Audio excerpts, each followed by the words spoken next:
Et la même année, donc une deuxième pièce qui s'appelle Escape 2001 aussi, où il va transformer un centre d'art en prison. Donc moi ça m'intéresse vraiment parce que c'est mon sentiment, ou c'est le sentiment que j'ai quand je me promène dans les territoires de l'art, qui sont des centres d'art, des institutions, des musées, qui quelque part, ça c'est mon point de vue, qui quelque part enferment les œuvres ou les formes, imposent un droit, des droits comme le droit à l'image, l'interdiction de photographier, de toucher, qui quelque part transforment finalement, ou nous font vivre en tant que spectateurs quelque chose d'assez proche de ce qui se passe finalement dans l'univers carcéral et finalement dans les territoires où s'exerce le pouvoir.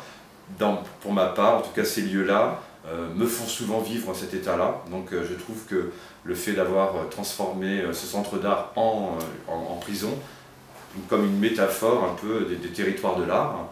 Donc qu'est-ce qui se passe dans cette prison? Moi je vais le dire en deux mots et puis Alain peut-être pourra intervenir ensuite. Donc moi ce qui m'intéresse en tout cas c'est qu'en gros il y a un prisonnier qui va forcer à se déshabiller, un gardien, prendre ses vêtements et s'enfuir de la prison par un hélicoptère qui nous montre à la fin un plan, un pays de vue de haut de la prison et on va dire de paysages beaucoup plus larges. Donc la prison, c'est le lieu panoptique où vraiment on est, voilà, on est observé, donc observer, surveiller, punir, c'est vraiment le centre d'art contemporain, il est vraiment à fond là-dedans.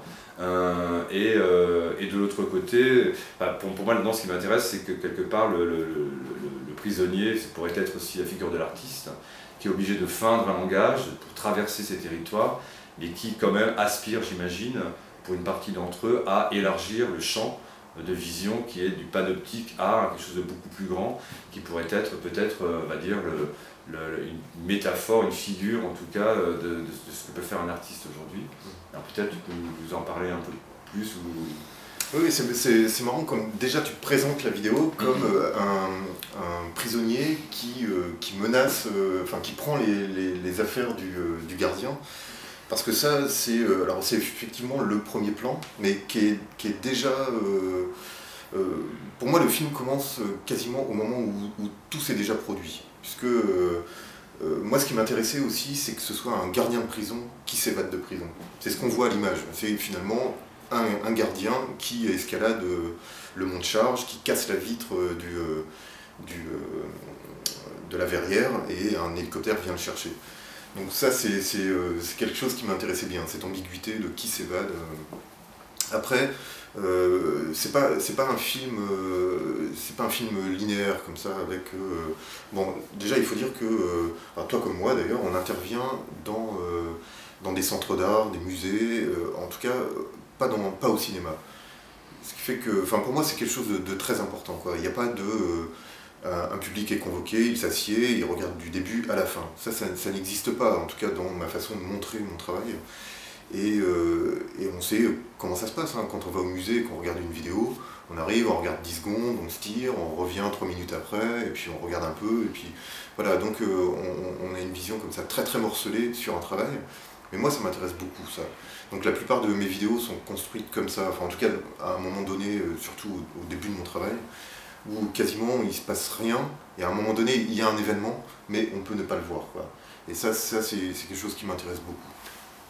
Donc le film en fait était présenté dans le centre d'art, donc dans le décor de tournage, hein, où j'avais construit une sorte de cabine de surveillance, où chaque écran, il y avait 8 écrans comme ça, et au lieu que les écrans diffusent les images des caméras de surveillance, elles diffusaient tous les rushs du film. Et moi je travaille souvent, je fais 2, 3, 4 fois la même prise, mais une prise assez longue, je travaille beaucoup en plan séquence. Et il y a un moment très compliqué pour moi qui est le moment du montage. C'est très très dur pour moi d'arriver à couper des moments et puis de prendre le meilleur de chaque. C'est très compliqué pour moi, et puis là c'était une façon aussi de pouvoir tout montrer. Donc j'ai absolument montré tous les rushs. Donc chaque télé, il y avait un plan par exemple qui passait 3, 4 fois, mais toutes les prises. Donc c'est un film très morcelé. Cependant, quand même, donc, il y a un moment donné où ce personnage donc, a un flingue, c'est ça, et demande à quelqu'un de se déshabiller pour s'habiller. Alors on ne sait pas si en effet c'est un prisonnier, ça peut être, je sais pas qui. Il y a quand même, tu introduis quand même au départ de cette pièce, donc il y a quand même quelque chose comme ça qui se passe. Oui, mais c'est-à-dire que le film commence, il y a 5 personnes enfermées dans un espace, dont un qui est en slip, et un gardien, enfin quelqu'un habillé en gardien, qui menace avec une arme. Mais ça s'est déjà produit, en fait on ne le voit pas, le moment de la menace oui, parce que ce qui t'intéresse, c'est finalement de montrer qu'il y a feinte quand même, et de montrer une figure d'autorité qui s'échappe d'un lieu d'autorité.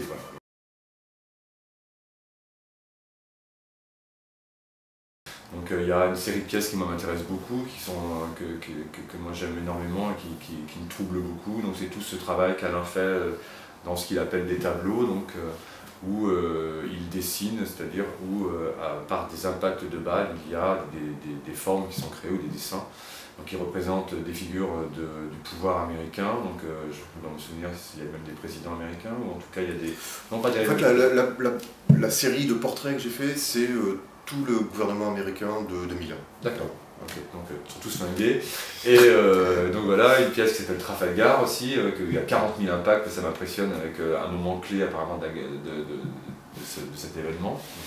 Et bien entendu, donc une pièce qui s'appelle Instinct de mort, qui moi en tout cas j'avais vu, j'ai été informé, donc quand j'ai connu Alain, j'ai pu avoir l'ensemble des informations que je n'avais pas, mais dont j'aimerais bien que tu nous parles, donc qui est une pièce qui a été montrée au Palais de Tokyo, à l'ouverture du Palais de Tokyo, et donc qui est donc le mot instinct de mort qui est donc par 650 impacts, qui est donc l'homme qui tient l'arme à feu. J'aimerais bien que tu nous parles un peu de ça. Bon, c'est-à-dire c'est le... Bon, à l'époque je m'intéressais beaucoup au crime d'État d'une manière générale, et puis à l'assassinat de Mesrine. Et puis j'ai rencontré un des flics qui à l'époque a tiré sur Mesrine, et qui a accepté de venir au Palais Tokyo pour réaliser cette pièce. C'est-à-dire, il tire comme ça et la poudre vient impacter le bois, et donc en pointillé comme ça, il vient inscrire cette phrase « Instinct de mort », qui est donc l'autobiographie de Mesrine, qui est un livre absolument incroyable, hein. Enfin, qui est pas un livre très bien écrit, mais bon, là, il se trouve que c'est la vraie vie du mec, quoi. Enfin, un peu romancé, j'imagine, mais en tout cas, ça prend une autre forme aussi, quoi.